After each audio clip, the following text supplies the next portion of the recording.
y a différentes réactions. Ça, c'est vraiment communément admis. Elles sont catégorisées sous trois volets. Quand on est stressé, il y a une partie que l'on va ressentir, il y a du ressenti.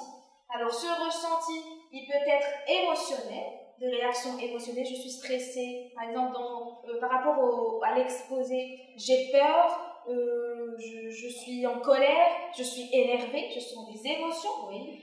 Quand je suis stressée aussi, eh bien, je vais ressentir les choses qui vont se produire au niveau de mon corps, oui, au niveau de la physiologie. Je tremble, j'ai la sueur, j'ai les mains moites, j'ai l'accélération de la respiration, du rythme cardiaque, tout à fait. Donc le stress influence aussi le physiologique. Donc il y a des choses qu'on va ressentir. Et le psychique aussi. Tout à fait, la peur, la colère, etc. La deuxième catégorie, quand je suis stressée, eh bien, il y a des choses qui se passent au niveau du cognitif. Il y a des réactions cognitives qui sont quand même assez extrêmes. Quand je me dis le reptilien, il déforme, eh bien, tout à fait. Il y a toutes les idées négatives qui vont venir. On va se mettre dans l'exagération. Peut-être que ça est en retard. Est-ce qu'il n'a pas trouvé? Est-ce qu'il y a peut-être un problème, un accident? Donc, on est vraiment dans l'extrême, vraiment. Et donc, ce sont des pensées qui vont complètement biaiser notre réflexion normale. Et c'est dû au stress. Oui. Il faut exploiter ça dans le sens positif. Tout à fait. D'accord, dans le sens positif, bien sûr, parce que les réactions cognitives, c'est-à-dire que mon cerveau fonctionne au maximum, donc je dois exploiter ça dans le bon sens. Tout à fait. Et la dernière catégorie, c'est là, donc on ressent des choses, on pense des choses, et finalement, on dit et on fait des choses. C'est ce qu'on appelle les réactions comportementales. Quand je suis stressée, vous allez voir qu'il y aura une violence ou une agressivité au niveau du verbal, par exemple. Certainement, c'est normal. Voilà. Ou bien je vais faire carrément des choses, je vais fuir, je vais décider de m'isoler. Il y a des gens, il y a des gens des fois qui perdent l'appétit, c'est un comportement, et c'est dû au stress.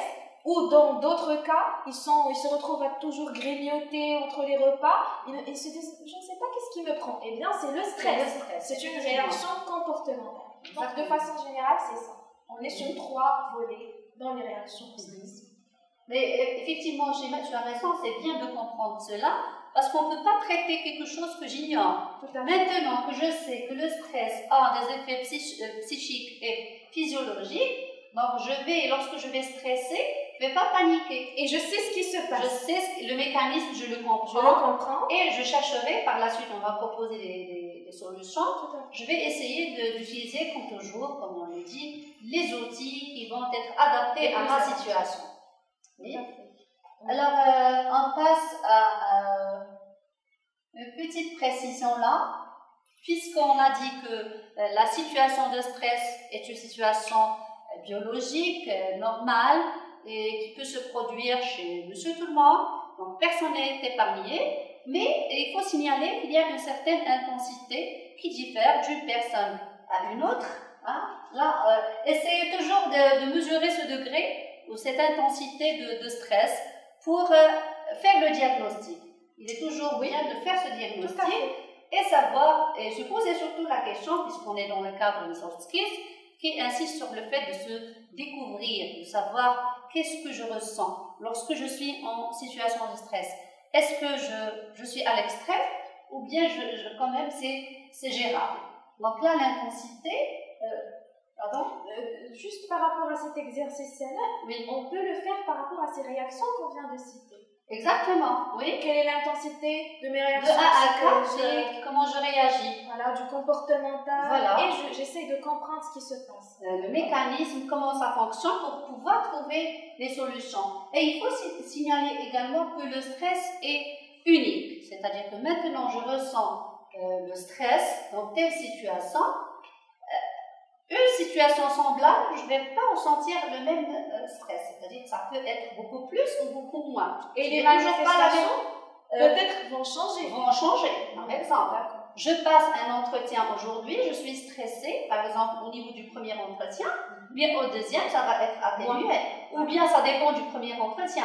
Si c'était mal, donc ça va reproduire beaucoup plus de stress. Tout à fait. Donc une situation de stress est unique. Donc, elle est différente d'une personne à une autre. Le stress que peut avoir Sheima est différent du stress que peut avoir Sana. Surtout les réactions Sana. Oui, les réactions que peut avoir Sheima vont être tout à fait différentes que les réactions. Certainement. Et même pour Sheima, à la situation X, elle va changer de réaction. Même si cette situation se répète, Sheima va réagir autrement. Tout à fait. On a une seule situation de stress.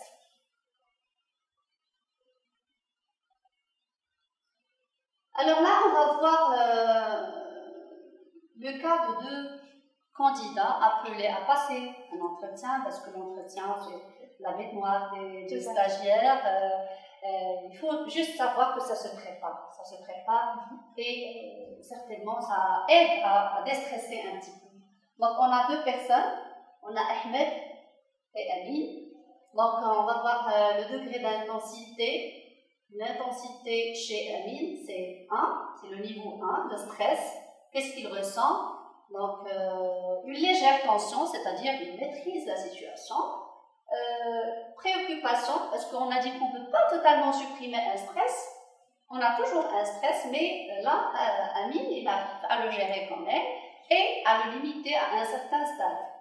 Pour Ahmed, il précise que son cœur bat très fort. Là, c'est les battements du cœur qui s'accélèrent, les mains moites, une peur handicapante, c'est-à-dire vraiment il n'arrive plus à réagir correctement durant un entretien, donc il a le niveau 3. Donc on a deux personnes dans la même situation, mais deux réactions différentes, deux niveaux de stress différents.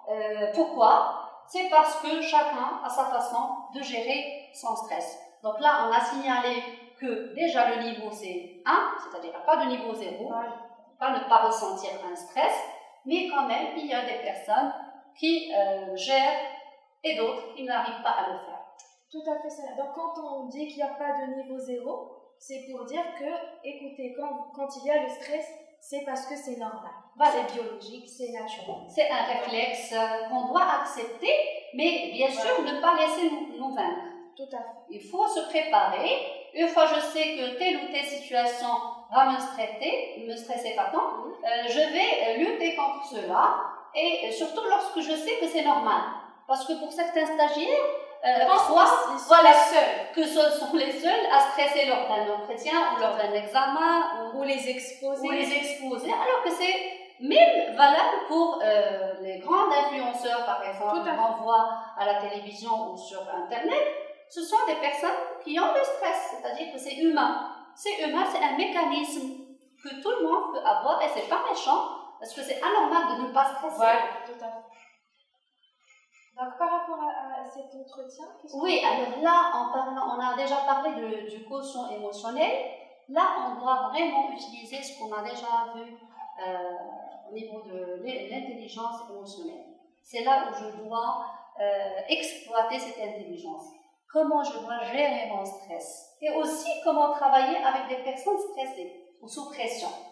Parce que là, ça fait partie des soft skills. Donc, là, quand je suis appelée à travailler avec une personne qui est stressée, la première chose, déjà, quand je vois qu'elle est stressée, je me dis, c'est normal. Voilà. C'est une réaction. Elle n'est pas vraiment dans une chose qui est anormale. C'est normal, tout le monde peut stresser. Là, peut-être, je peux essayer de la réconforter, voir quelles sont les réactions et essayer de m'adapter. Voilà. Mais déjà, commencer du fait que c'est normal.